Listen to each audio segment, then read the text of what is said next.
configuring, remoting, and managing remote sessions. In this nugget, we're going to dive into one of the coolest new technologies in PowerShell version 2, remoting. We'll talk about the technology that makes it happen, WinRM or WSMan, and I'll show you a way to quickly configure this to work on your clients and servers. I'll also show you how to configure it globally in your environment using group policy and how to configure it between two computers in a work group. In other words, computers that don't have a domain to bind them together. We'll also look at how to manage sessions, how to create new remote connection sessions, remove sessions that you're finished using, and to review the sessions that PowerShell is managing. And I'll show you several different options that can work in different scenarios, and you can decide which one works best for you. Windows PowerShell's remoting is based on a fairly new set of technologies called Web Services for Management, or WSMan. And Microsoft's specific implementation of that is a service called WinRM, or Windows Remote Management. Now, I say new because in the past what Microsoft would have used was a remote procedure call. In fact, that's what technologies like Windows Management Instrumentation still use, but this is kind of on the way out. RPCs are a little bit tough to get through firewalls, they're a little bit harder to manage, and WSMan or WinRM, and frankly the two terms are used pretty interchangeably. It's a lot easier. In fact, it's based on a familiar protocol called HTTP. Now, the current version, the version of WinRM that is used by Windows PowerShell version 2, is version 3, and it does not bind to the same ports that IIS would bind to. So it doesn't use 80 and 443 by default. It uses different ports, and we'll look at that in a second, but I just kind of want to talk briefly about how it actually works. Let's say you're sitting over here on your client computer, and you're using a copy of Windows PowerShell version 2. You decide you need to do something to a remote computer. You need to run a command.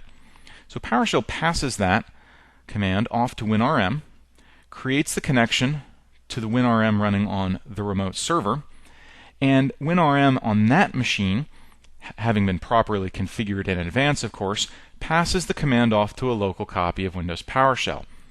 Now that copy runs whatever it needs to do. It runs the command, grabs the output, sends the output as an XML file basically to the WinRM service, which transmits it back across the network using HTTP to your copy of WinRM, which gives the XML to your copy of Windows PowerShell. Your copy of Windows PowerShell then takes that XML and uses it to reconstruct the original output as it was seen on the remote computer. And the neat part about all this is because it all takes place on a single port, it's very easy to get through firewalls. You can set up easy firewall rules to allow that traffic back and forth as necessary in your environment. Now, none of this comes pre-configured. So the first thing we need to talk about is how to make it work. One way is right here in Windows PowerShell. There's a command you can run called set wsman quick config. Now, as soon as you do this, it's going to warn you about what's going to happen. Please don't just hit yes. There's four things going on here. It's going to check to make sure that the WinRM service is running, and if it's not, it will start it. It will set the WinRM service startup type to automatic. So before we go any further, let's jump into Server Manager and take a look at that WinRM service. Configuration, Services, Standard, WinRM. Let's see, probably under the W's. Make this a little bigger. Windows Firewall, Windows Remote Management. WinRM, Windows Remote Management, also called WS Management or WSMan. It is started and it is set to automatic, so hopefully PowerShell won't have too much trouble there. Next, it's going to create a listener. And that listener is going to accept incoming management requests on any IP address, and by default, the transport is HTTP. Now, don't get confused and think that you've got a lot of transport options. Your other one is HTTPS. Now, so that you know, when PowerShell sends traffic through WinRM, PowerShell is applying some encryption to it. So you may not feel the need to run HTTPS, but you can configure this so that the default transport is HTTPS. That way the entire channel is encrypted. This quick config here is designed to set this up quickly and easily with the most common options. If you want to do something more detailed, you might not want to use quick config. Finally, the last thing this will do is enable a firewall exception for the WS management traffic. Now, do you want to continue? Yes, that's why we're here. And it says that WinRM has already been set up to receive requests. WinRM has been updated to allow remote management. It created the WinRM listener on HTTP star, and it created the WinRM firewall exception. Now, are you excited about having to run around to every single one of your servers just to set this up? Well, a couple of things here. First of all, you only need to run this WSMan quick config on the machines that you plan to manage remotely. Now, in my environment, I use this with my servers, so they can all sit in the data center and I can sit at my nice little workstation. But we also enable this on all of our workstation computers so that our help desk can do remote management to client machines. So now, are you really excited about running around to all of your servers and all of your client computers running set WSMan quick config? Well, if you're not excited about it, that's okay. I wasn't really excited about it either. And so I started digging around in group policy management. So I'm just going to edit the default domain policy. This is under computer configuration, policies, administrative templates, Windows components. I've run out of room. Two things you're going to look at here. WinRM is the first one. Let's expand that out. And you've got WinRM client and WinRM service. Client is any machine that's going to be sending commands to remote machines. So client is where you're working. Don't think of this as client operating system and server operating system. Client is where you are sitting. And this is just allow basic authentication, what hosts are going to be trusted, and so forth. Service is what you really want to configure. Allow automatic configuration of listeners. Turn that on. Allow automatic configuration of listeners. And this explains exactly what it does. If you enable this, it will automatically listen on the network for requests on the HTTP transport over the default HTTP port, which is 5985, not port 80. Port 80 is for websites. 5985 is HTTP for WinRM. So we turn this on. Then you can decide what kind of authentication you want to use and everything else. By default, this uses Kerberos authentication. In a domain environment, all you need to do is allow automatic configuration of listeners, and everything will start working. Now, the only exception is if you've got some older WinRM stuff, and you may want to turn on the compatibility listener. Because WinRM 2 the current version of WinRM is 2. I think I said 3 earlier. The older version of WinRM used port 80 by default. So when you migrate to WinRM 2, the current version, the listener port changes to 5985. Enabling the compatibility listener also allows it to listen on the older port 80, so older applications that are only older versions of WinRM that are trying to talk to you will be heard. If you're in a completely PowerShell version 2, completely WinRM 2 environment, you don't need the compatibility listener, and that's why it's not turned on by default. So allow automatic configuration of listeners. That's step one. The next step is to go into Windows Remote Shell. This is PowerShell. So when we configure this, we can allow remote shell access. Configure this. If you enable it and set it to true, then it will allow incoming connections. You can specify the idle timeout, max concurrent users, the maximum amount of memory per shell. So if you've got two administrators on their own workstations, and each are connecting to server 2 remotely, that's two different shells that they're using. They're both using independent shells, and you would configure the maximum amount of memory processes per shell, and you can configure the maximum number of remote shells allowed per user. If you're in a domain environment, and why wouldn't you be, this is the place to configure all of that. If you are not in a domain environment, if you're in a workgroup environment, configuring this can be significantly trickier. So to make things a little easier on you, here's where to go. blogs.msdn.com/WMI, and then look for this article, PowerShell Remoting Between Two Workgroup Machines, meaning two non-domain machines. Because if you don't have a domain that sort of combines the two machines, then you don't have Kerberos. And that's the default, and it gets really tricky. So I'm going to click on this just so you can see the whole URL here. blogs.msdn.com/WMI/archive 2009-07-24 PowerShell-remoting between two workgroup machines.aspx. So hopefully this will let you get there. And this is a pretty detailed little article. It's one of the reasons I'm not going to kind of run through the whole thing. There's some registry keys that need to be hacked. There are some WinRM commands that have to be run, and it's really kind of detailed. So bookmark that, keep it handy. If you do have a non-domain environment where you need to get this working, that would be how to do it. So we've explained what WinRM and WSMan is. We have quick configured it. We have looked at the group policy settings. We have looked at the workgroup configuration, if you need to do that. Now, let's look at actually using it to create sessions between multiple Windows PowerShell instances on remote machines. If you go into PowerShell and get command and ask for the noun ps-session, you'll see that there are a number of commands that are designed to manage PowerShell sessions.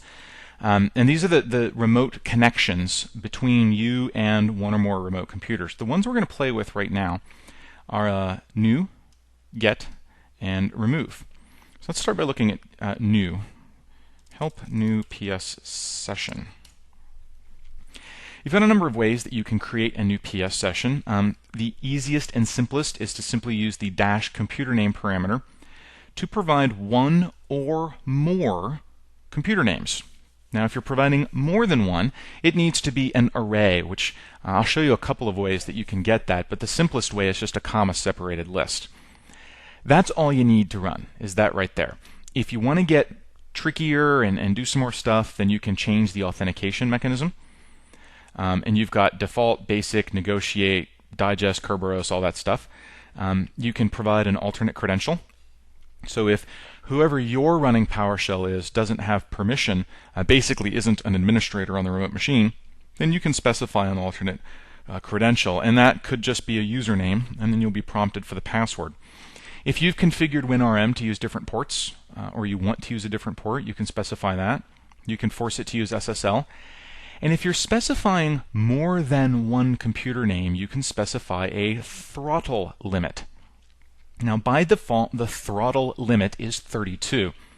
That means if you give PowerShell 64 computers to connect to, it will only connect to 32 of them.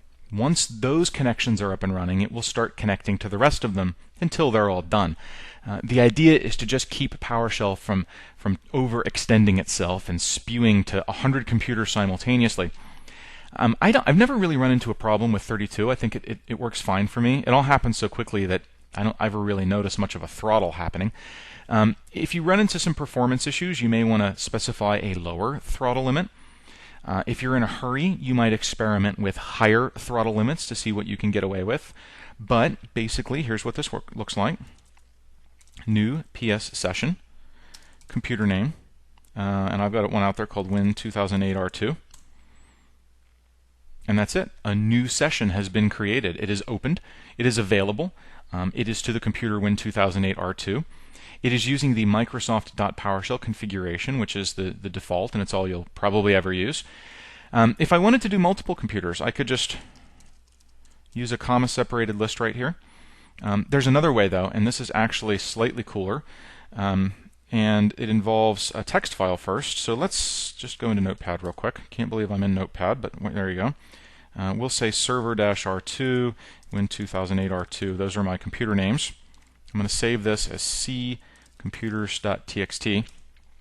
And this might be a list of common computers. You know, maybe you've got 5 web servers, and you're constantly having to send remote commands to them. So it's easy just to identify those 5 and put them into a text file. And then all you would do is new PS session, and instead of giving it a computer name in parentheses, just get the content from that computers.txt file. Get content will turn that text file into an array of computer names, pass them to the computer name parameter, and Bob's your uncle. You've got PS sessions set up to all of those. Now there's another way that's even slightly cooler, but somewhat more complicated. You may want to do this to Active Directory. So I'm going to look at the help for new PS session again and get the full help. Because if I look at the computer name parameter, which I just scrolled past, I can see that this binds pipeline input by value and by property name. So if I were to pipe strings into here, it would work. Or if I pipe in something that has a computer name property, that will work. Let me give you two ways in which that would look. I could say just get content c computers.txt pipe to new PS session, and that's it. That would also read the computer names from computers.txt and establish a new PS session to each of them. But I'm going to get a little bit ahead of myself. We haven't talked about Active Directory management yet. In fact, we're not going to do that for a little bit yet. It's off in nugget number 11. But I'm going to add import module, the Active Directory module. Now this is going to take a second to run because I haven't run on this domain controller in a while, so it's got to go get a DLL out of storage and map a drive to my domain and all sorts of cool stuff. And okay, that's done. Now I've got this command called get AD computer. And I'm going to say get all the computers in the domain. Okay, there's only one in my domain right now, but that's fine. The point is that it's got a property called name that contains the computer name. Now, this is a slight problem. Here's what I cannot do. I cannot just take that and pipe it to new-pssession.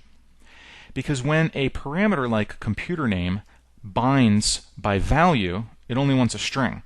Well, I'm not piping strings here. I'm piping entire computer objects. So those aren't going to attach by value. The other option is that it will bind by property name, which means if I can send it an object that has a computer name parameter, then that parameter will get attached. That has a computer name property, then that property will get attached to this parameter. Well, this doesn't have a computer name property, it has a name property. So here's the trick. I'm going to use a command called select object. And what I'm going to select is actually an expression. And I'm going to say I want the output name to be computer name, and I want that to consist of the current object's name property. So basically I'm taking the name property of my computer object and turning it into a computer name property. Now let's see if I never get this right the first time. Oh, I did, look. So I got all my computers, and this grabbed all of their name properties and output a matching computer name property. So now I have a computer name property which matches the computer name parameter of new-pssession. So if I hit enter, if I spell it right, this has created a new session to every single computer in my domain. Now, if you don't want every single computer, that's what this filter is all about. You can specify an organizational unit to start from or whatever else. But that went and got the computers from AD, changed their name property to a computer name property, and then opened a PS session to them. So at this point, if you've been paying attention, I can run a new commandlet here called get PS session. I've actually got 2 sessions open to this one remote computer, which is kind of fun. Now, sessions do require some overhead. This isn't one of those things where it's constantly sending traffic across the network, and it's not very chatty. It's basically just sitting here and maybe occasionally sending a packet going, hey, I'm still here. Hey, I'm still here. But it's not a big deal. You're not putting a huge burden on your network. These things do, however, consume memory, both on my computer and on the remote computer. They also consume a little bit of processor overhead, not a ton. Let's look at Task Manager real quick. And if you look on the Performance tab, my CPU is barely ticking over. I'm also not using that much memory. So we're not talking a huge deal, but it is a deal.